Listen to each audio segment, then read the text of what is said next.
Laglag na bilang Senate President si Senator Cheese Escudero at magbabalik bilang leader ng Senado si Senator Tito Soto.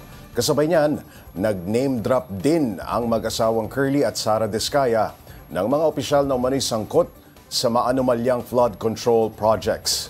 Para bigyan ng mukha ang balita, may live report mula sa Senado si Mobile Journal Merimon Reyes. Merimon, anong update dyan sa Senado?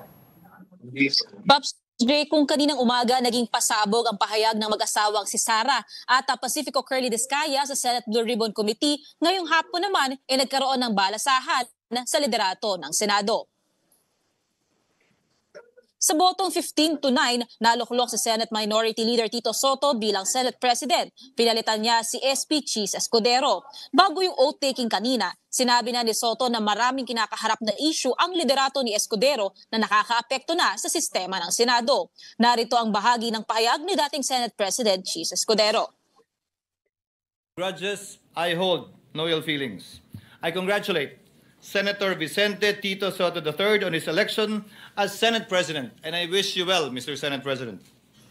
Nandito lamang po ako bilang ordinaryong miyembro para pagsilbihan at paglingkuran kayo sa anumang kapasidad na pwede at kaya ko bilang bahagi ng Senadong ito. Kanina namang umaga, nagkaroon ng pagdinig ang Senate Blue Ribbon Committee sa binasang sworn statement ng mag-asawang Sara at Pacifico Diskaya. Binunyag nila ang mga kongresista at DPWH officials na umano'y nanghihingi ng kickback o komisyon na mula 10 to 25% ng project contract. Mula raw noong dumarami na ang proyekto ng St. Gerard Construction ay nagsilapitan na sa kanila umano ang mga district engineer at regional directors ng DPWH na nag-aalok ng mga proyekto. Pinagbabayad din daw sila para manatiling nasa listahan ng mga kontratista at makatatanggap ng mga proyekto. May mga nangihingi rin ng 10 to 25% na komisyon o kickback para sa mga kongresista. Kabilang umano si Representative Roman Romulo at Michael Vargas ng Pasig, Nicanor Briones ng AGA Party List, Arjo Atayde ng Quezon City, Marcelino Teodoro ng Marikina, Reynante Arrogancia ng Quezon Province, maging sina House Speaker Martin Romualdez at ako Bicol Party List Representative Zaldico, pati si DPWH District Engineer Henry Alcantara ng Bulacan 1st District, pati si former USEC ng Office of the Presidential Assistant of the Visayas, Terence Calatrava. In cash o sa pamamagitan ng mga ledger ginagawa ang transaksyon na labis na ikinagalit ng komite. Dahil dito, naghain ng motion si Senator Sherwin Gatchalian na ipasabpina ang mga nilistang opisyal sa susunod na pagdinig upang magpaliwanag. Ibinahagi naman ni Navotas City Representative Toby Tiangco na hindi lang sa Bicameral Committee magagawa ang umano'y budget insertions. Pwede rin daw yan gawin maging sa House Small Committee na binubuo ni Representative Zaldico, dating Congresswoman Stella Kimbo, Manix Dalipe at Nonoy Libanan na responsable raw sa pagsisingit ng mga pondo sa 2025 national budget.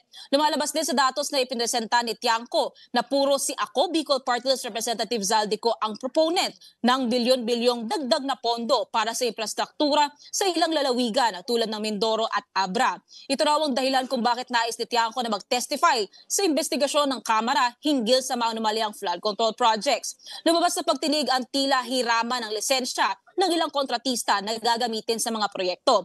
Cited in contempt naman si Bulacan 1st District Assistant Engineer Bryce Hernandez na itinatangging may porsyento siyang nakukuha sa mga proyekto ng DPWH. Pops J, ngayong hapon nanumpa naman si Senator Mig Zubiri bilang Senate Majority Leader at Senator Panfilo Ping Lacson bilang Senate President Pro Tempore. Pops J. Merimon, nasabi bang dahilan kung bakit pinalitan si Senator Cheese Escudero bilang Senate President?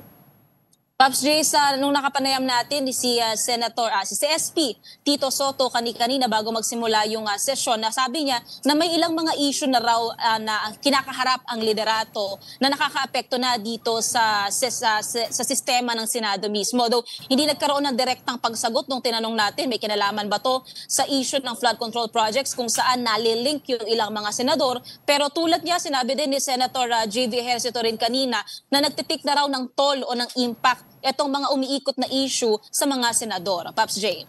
Sabi ni Senator Escudero, no grudges ang pagkaka-out sa kanya as SP. Kamusta raw ba sila ni Senate President Tito Soto? Mukhang dinalaw pa siya ni Senator Soto kanina bago magsimula ang sesyon. Oo, Pops J, doon sa parang farewell speech ni ni former SP Cheese Escudero, nasabi niya na nananatili naman daw siyang nandito, nasa serbisyo raw ng Senado at so far okay sila after nung panunumpa naman ni SP Tito Soto, nagkaroon din sila ng pagkakamay, pag-shake hands, even ng pagyayakap. At so far inaasahan naman ni Senator Tito Soto na magiging smooth and fluid pa rin naman ang magiging relasyon nila sa Senado. Pops J. Kagimbal-gimbal yung mga revelation kanina doon sa simula ng sesyon ng hearing ng Senate Blue Ribbon Committee hinggil nga dito sa mag-asawang Diskaya. Kanina nag-name drop na itong mag-asawang Diskaya, karamihan mga kongresista, sa mga senador ba walang balak banggitin?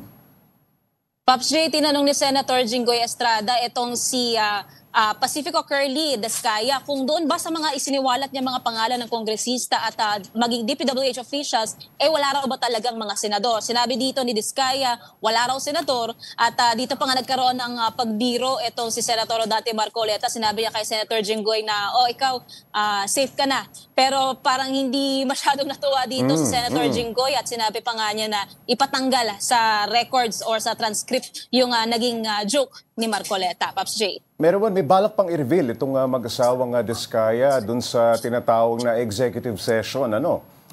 Kailan ba magaganap yan at magaganap ba yan?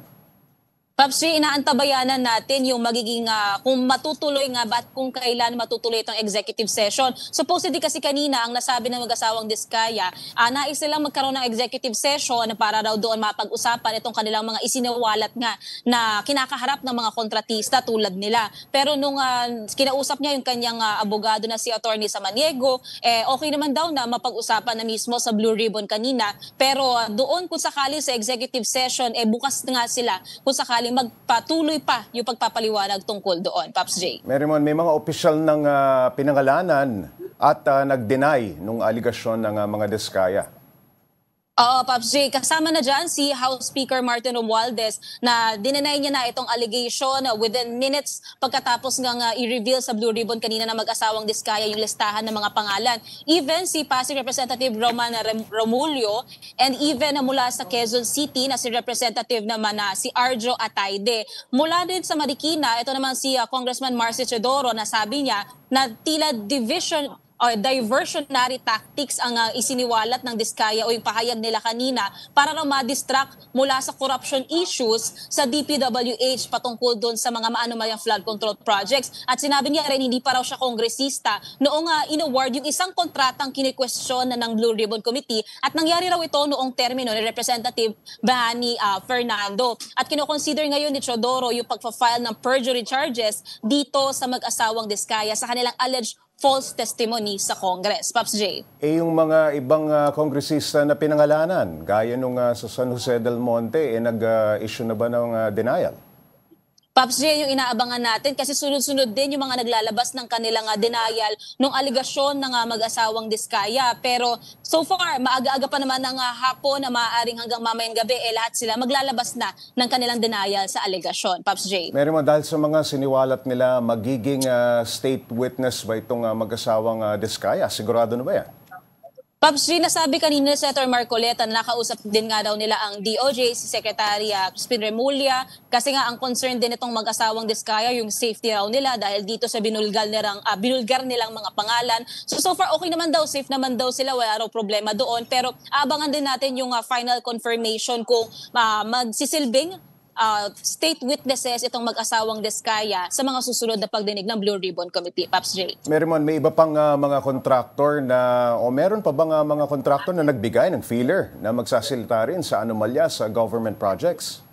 So far sa ngayon, Pops J, wala pa. Pero ang malinaw, yung mga nabanggit kanina ng mag-asawang Diskaya na mga opisyal mula sa DPWH, nais itong ipatawag sa pamamagitan nga ng subpoena sa Senado. So, more likely kung sakali sa susunod na pagdinig, baka doon din magkaroon na pagbubunyag pa ng ilang mga pangalan ng kontraktor tulad kanina umaga, Pops J.